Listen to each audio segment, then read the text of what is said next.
بسم اللہ الرحمن الرحیم۔ آپ دیکھ رہے ہیں ہمارا یوٹیوب اور Facebook channel basic Islamic knowledge in Urdu with Nisar Muhammad. ہم رموز اوقاف کے بارے میں پڑھ رہے تھے اور اس میں جو باقی علامات وقف ہیں آج ہم ان کے بارے میں پڑھیں گے۔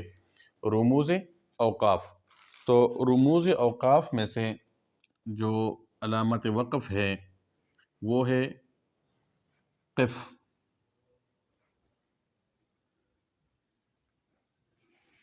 اور قف کا مطلب ہے ٹھہر جاؤ، ٹھہر جاؤ۔ جہاں پہ یہ علامت آ جائے قف تو وہاں پہ ٹھہرنا چاہیے، یعنی رکنا چاہیے، اور وہاں پہ وقف کرنا چاہیے۔ ٹھہر جاؤ یعنی رک جانا چاہیے۔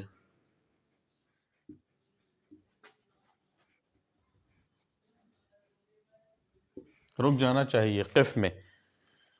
اس کے بعد دوسری علامت ہے علامات وقف میں سے ایک ہے وقفہ۔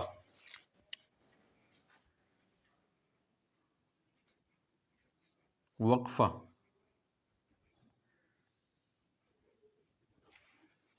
اور جو وقفہ ہے یہ ہے لمبا سکتہ۔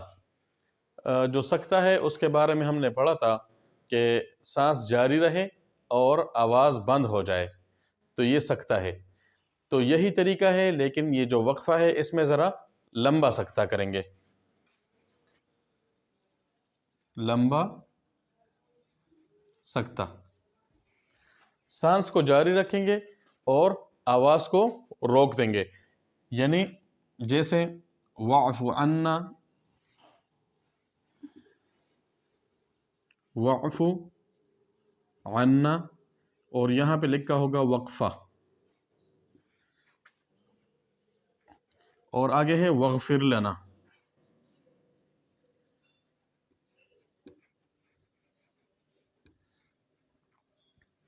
تو واعف عنا اور واغفر لنا ان دونوں کے درمیان میں وقفہ ہے، یعنی لمبا سکتہ کریں گے، اور اس طرح پڑھیں گے واعف عنا واغفر لنا۔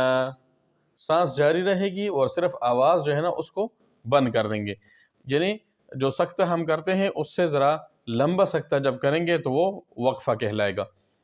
واعف عنا واغفر لنا، یہ ہے وقفہ۔ علامات وقف میں سے جو علامت ہے وہ ایک ہے لا۔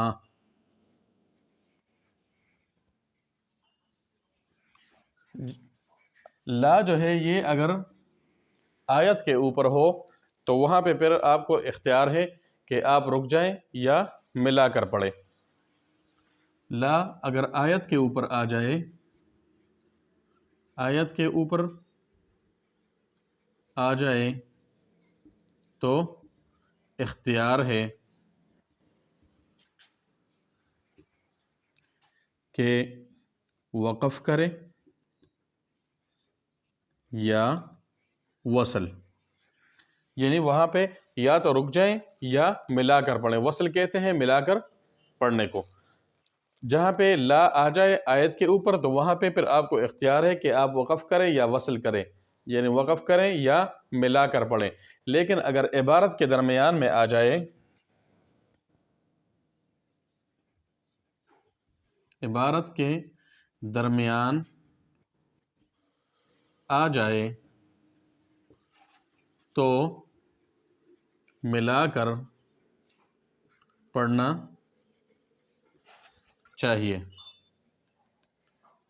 اگر عبارت کے درمیان میں آ جائے تو وہاں پر وقف نہیں کرنا چاہیے بلکہ ملا کر پڑھنا چاہیے۔ اگر لا جو ہے عبارت کے درمیان میں آ جائے تو پھر اس کو ملا کر پڑھنا چاہیے۔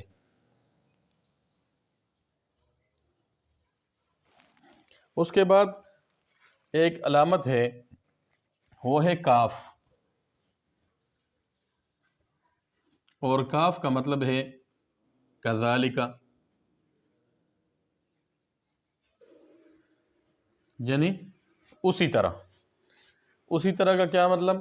یعنی جو وقف پیچھے گزر گئی ہے، جس قسم کا وقف پیچھے ہے اسی قسم کا وقف یہاں کریں گے، یعنی